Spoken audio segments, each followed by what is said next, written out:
प्यारे बच्चों, आप सभी का हमारे चैनल पे स्वागत है। दोस्तों, आज के इस वीडियो के माध्यम से क्लास 10th के बच्चों के लिए सामाजिक विज्ञान का पहला चैप्टर यूरोप में राष्ट्रवाद का उदय से संबंधित 20 अति महत्वपूर्ण बहुविकल्पी प्रश्नों को लेकर के आ चुके हैं, जो कि 2023 बोर्ड परीक्षा के लिए काफ़ी ज़्यादा उपयोगी होने वाले हैं। प्यारे साथियों, अगर आप 10th में हैं और 2023 बोर्ड परीक्षा के लिए तैयारी कर रहे हैं तो ये वीडियो आपके लिए बहुत ही ज़्यादा मोस्ट इंपोर्टेंट है।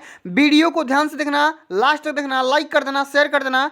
चैनल पे पहली बार विजिट कर रहे हो तो चैनल को सब्सक्राइब करके साथ में सारे बेल आइकन प्रेस करना, क्योंकि प्यारे साथियों अब की बार 2023 के बोर्ड के पेपर में आप सभी से 20 क्वेश्चन हर सब्जेक्ट के पूछे जाएंगे। उसको ओएमआर पे कैसे हल करना है, ठीक ना, सब कुछ आप सभी को इस वीडियो के माध्यम से बताने वाला हूं। और ये जो वीडियो है सबसे ज़्यादा मोस्ट इंपोर्टेंट वीडियो होने वाला है, क्योंकि इस वीडियो के माध्यम से जितने भी टाइप्स के मोस्ट इंपोर्टेंट क्वेश्चन बन सकते हैं इस चैप्टर से वो सभी प्रश्न बताऊंगा। और इस वीडियो के एंड में मैं आप सभी से एक यहाँ पे क्वेश्चन भी पूछूंगा, जिनको आप सभी को एक टेस्ट के तौर पे कमेंट करके बताना होगा उसका अंतिम क्वेश्चन का राइट आंसर क्या होगा, ठीक ना। तो प्यारे साथियों, इस वीडियो को ध्यान से देखना है, लास्ट तक जरूर देख लेना है, ठीक ना। चलिए आइए, सबसे पहले यहाँ पे क्वेश्चन समझ सकते हो, पूछा गया है, कई बार ये क्वेश्चन बोर्ड के पेपर में पूछा जा चुका है कि निम्नलिखित में से किस फ्रांसीसी कलाकार ने 1848 ईस्वी में 4 चित्रों की एक श्रृंखला बनाई थी। क्या बोला जा रहा है कि निम्नलिखित में से किस फ्रांसीसी कलाकार ने सन 1848 ईस्वी के दौरान 4 चित्रों की एक श्रृंखला बनाई थी, एक सीरीज बनाई थी, जो उसके सपनों का संसार था तथा उसके शब्दों में जनतांत्रिक और सामाजिक गणतंत्रों से मिलकर बना था। ये उसका नाम बताना, ठीक ना। यहाँ पे ऑप्शन दिया है stern, रेनन, Frederick सारियू, Karl कैप्सर freeze, जिसेपे Mazzini. तो प्यारे साथियों, इसका जो राइट आंसर होगा वो हो जाएगा यहाँ पे फ्रेडरिक सारियू हो जाएगा, ठीक ना। ऑप्शन नंबर यहाँ पे सेकंड यहाँ पे सही हो जाएगा। एक बात और प्यारे साथियों, अगर आप इस वीडियो का पीडीएफ चाहते हैं, ठीक ना, इसका पीडीएफ चाहते हैं तो मेरे को पीडीएफ लिख कर कमेंट में बताओ, मैं इसका तुरंत पीडीएफ प्रोवाइड करा दूंगा, ठीक ना। कहाँ से मिलेगा, कैसे मिलेगा, सब कुछ मैं आप सभी को इस वीडियो के एंड में बताने वाला हूँ। इसलिए आप सभी से हम्बल रिक्वेस्ट है कि वीडियो को ध्यान से देखना और लास्ट तक जरूर देखते रहना, ठीक ना। चलो अगला यहाँ पे क्वेश्चन प्यारे साथियों पूछा गया है कि इनमें से किस वर्ष फ्रांस में राज्य क्रांति हुई थी। ये बताना है भाई कि किस वर्ष फ्रांस की क्रांति हुई थी, कि सन 1789 ईस्वी में, 1830 ईस्वी में, 1845 में, 1850 में। तो फ्रांस की क्रांति हुई थी 1789 ईस्वी के दौरान। ऑप्शन नंबर यहाँ पे क यानी कि पहला यहाँ पे सत्य हो जाएगा, ठीक ना। चलो अगला क्वेश्चन प्यारे साथियों, बहुत ही मोस्ट इंपोर्टेंट क्वेश्चन पूछा गया है कि इनमें से किस वर्ष में फ्रांस में नागरिक संहिता, जिसे नेपोलियन की संहिता के नाम से भी जाना जाता है, का उदय हुआ था। यानी कि नागरिक संहिता का उदय यानी कि मतलब कि शुरुआत कब से हुआ था, ये बताना है कि 1800 में, 1802 में, 1804 में, 1806 में।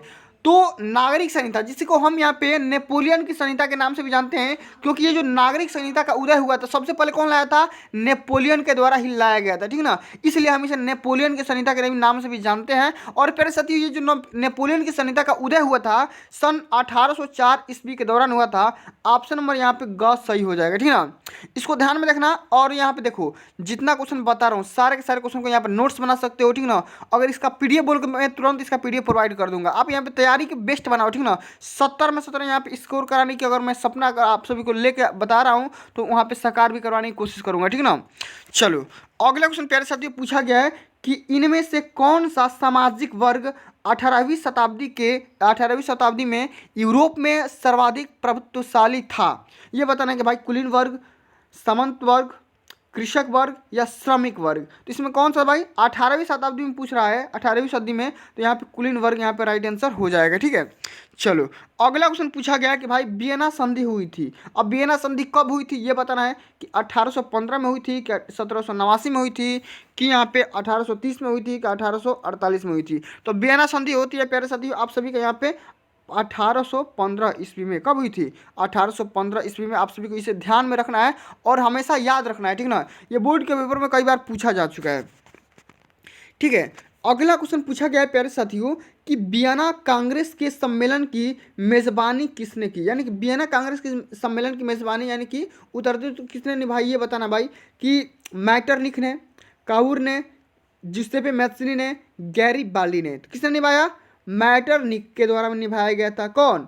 वियना संधि के सम्मेलन की मेजबानी कौन किया? मैटरनिक के द्वारा। ठीक है, ऑप्शन नंबर यहाँ पे क सत्य हो जाएगा। ठीक है, चलो अगला क्वेश्चन प्यारे साथियों पूछा गया है कि ड्यूक मैटरनिक ने किसे हमारी सभ्यता का सबसे खतरनाक दुश्मन बताया है? काबूर को, गैरीबाल्डी को, जिउसेppe मैज़िनी को, नेपोलियन को। तो किसे बताया है? जिउसेppe मैज़िनी को। किसे बताया है? ऑप्शन नंबर यहाँ पे ग सही हो जाएगा। ठीक है, चलो अगला क्वेश्चन प्यारे साथियों पूछा गया है कि निम्न में से किस संधि के फलस्वरूप यूनान को एक स्वतंत्र राष्ट्र के रूप में मान्यता मिली? ये बताना भाई कि पेरिस की संधि के दौरान, या वर्साई की संधि में, या वियना की संधि में, या कस्तूनतुनिया के संधि में। तो इसका राइट आंसर हो जाएगा कस्तूनतुनिया की संधि के दौरान। ठीक है, चलो इसको ध्यान में रखना है।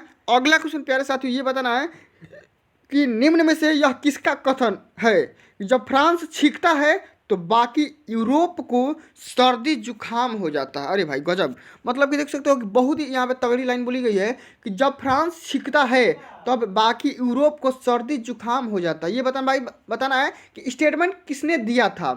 मैटरनिक ने, या काबूर ने, या बिस्मार्क ने, या मैथ्सिनी ने? तो किसने दिया था? मैटरनिक के द्वारा ये यहाँ पे स्टेटमेंट दिया गया था। ठीक है, चलो अगला क्वेश्चन प्यारे साथियों आप सभी को ध्यान में रखना है कि किस आंदोलन ने भावनाओं, अंतर्दृष्टि और रहस्यवादी भावनाओं पर बल दिया? ये बताना है कि उत्तरवाद, समाजवाद, रूमानीवाद या रहस्यवाद। तो कौन सा हो जाएगा? रूमानीवाद, या इसका राइट आंसर हो जाएगा। ठीक है, चलो अगला क्वेश्चन यहाँ पे पूछा गया है कि 18वीं शताब्दी में ऑस्ट्रिया हंगरी पर इनमें से किस साम्राज्य का शासन था? ये बताना है कि ऑटोमन का था, कि हैब्सबर्ग का था, कि या ब्रिटिश का था, कि या न्यूरेमबर्ग का था? तो किसका था? हैब्सबर्ग का था। किसका? हैब्सबर्ग का था। ठीक है, 18वीं शताब्दी के दौरान ऑस्ट्रिया हंगरी पर किसका भाई साम्राज्य था? तो हैब्सबर्ग का था। ठीक है, ऑप्शन नंबर यहाँ पे ख सही हो जाएगा।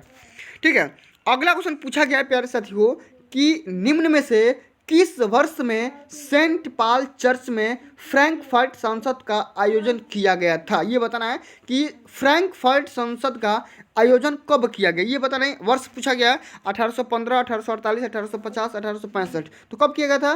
सन 1848 के दौरान किया गया था फ्रैंकफर्ट संसद का आयोजन। ठीक है, इसको ध्यान में रखना है। अगला क्वेश्चन प्यारे साथियों पूछा गया है कि भाई जर्मनी का राष्ट्र रूपक क्या था? ये बताना है कि भाई जर्मनी का राष्ट्र रूपक कौन था? ये बताना है कि मारियान, जर्मन तिरंगा, जर्मेनिया या जर्मन। ठीक है, तो कौन था भाई? जर्मेनिया था। ठीक है, और कई बार बता चुका है भाई कि जर्मनिया कौन थी। ठीक है, मारियान कौन था भाई, जर्मनिया कौन थी, इस दोनों के बारे में मैंने कई बार वीडियो में बात कर चुका हूँ। अगला क्वेश्चन प्यारे साथियों पूछा गया है कि इनमें से किस वर्ष जर्मनी को एक स्वतंत्र राष्ट्र राज्य घोषित किया गया था? कि जर्मनी को एक स्वतंत्र राज्य कब घोषित किया गया?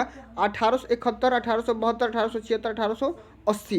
कब किया गया था? सन 1871 के दौरान इसे राष्ट्र यहाँ पे राज्य घोषित किया गया था। किसको? जर्मनी को। ठीक है, अगला क्वेश्चन पूछा गया है कि जर्मनी का एकीकरण का श्रेय इनमें से किसे दिया जाता है? भाई जर्मनी का जब एकीकरण हुआ था इसमें भाई किसका हाथ था? ये बताना है कि ऑटो वन बिस्मार्क का था, या काइजर विलियम प्रथम का था, कि हिटलर का था, या मैथ्सिनी का था? तो किसका था? ऑटो वन बिस्मार्क का हाथ था जर्मनी का एकीकरण करने में। ठीक है, इसको ध्यान में रखना है। चलो अगला क्वेश्चन पूछा गया है कि कैदूर, मैज़नी और गैरीबाल्डी का किस देश के एकीकरण में योगदान था?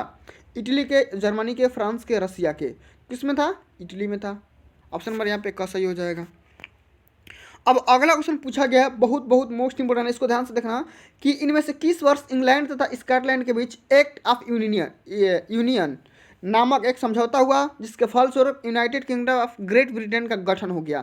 United kingdom of great Britain का गठन हुआ कब हुआ? बताना भाई कि 1707 में, 1708 में, 1739, 1742। तो कब हुआ था? 1707 ईस्वी के दौरान हो गया था। इसी के दौरान भाई क्या हुआ था? इंग्लैंड और स्कॉटलैंड के बीच एक समझौता हुआ था जिसका नाम था एक्ट ऑफ यूनियन।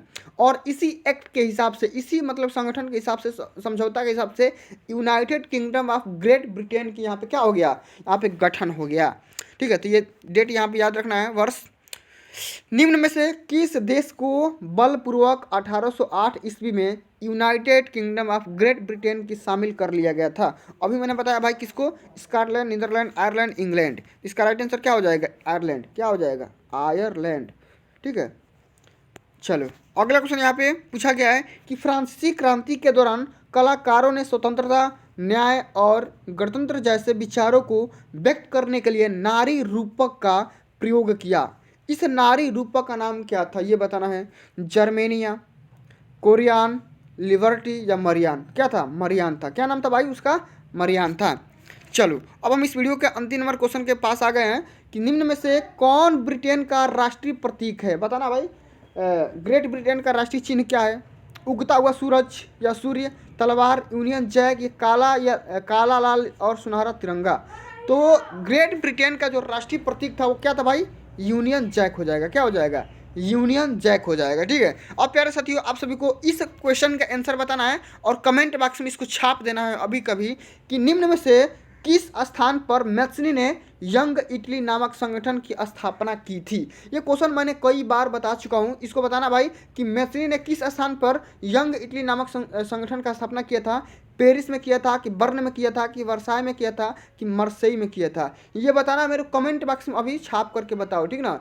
अभी मेरे कमेंट बॉक्स में बताओ कि भाई इसमें किस स्थान पर यंग इटली नामक संगठन की स्थापना की गई थी। ठीक है। मेरे कमेंट बॉक्स में अभी तुरंत छाप के बताओ। तो प्यारे साथियों आज के लिए बस इतना ही। अगर ये वीडियो अच्छी लगी होगी, हेल्पफुल लगी होगी, मेरा मेहनत आप सभी को अच्छा लगा होगा, प्रयास अच्छा रहा होगा तो इस वीडियो को लाइक कर देना, शेयर कर देना और चैनल पे अभी तक विजिट कर रहे हो ठीक ना और सब्सक्राइब नहीं किए हो तो चैनल को सब्सक्राइब भी कर लेना, साथ में सारे बेल आइकन प्रेस कर लेना। मिलते हैं अगली वीडियो में, तब तक के लिए जय हिंद, जय भारत, वंदे मातरम।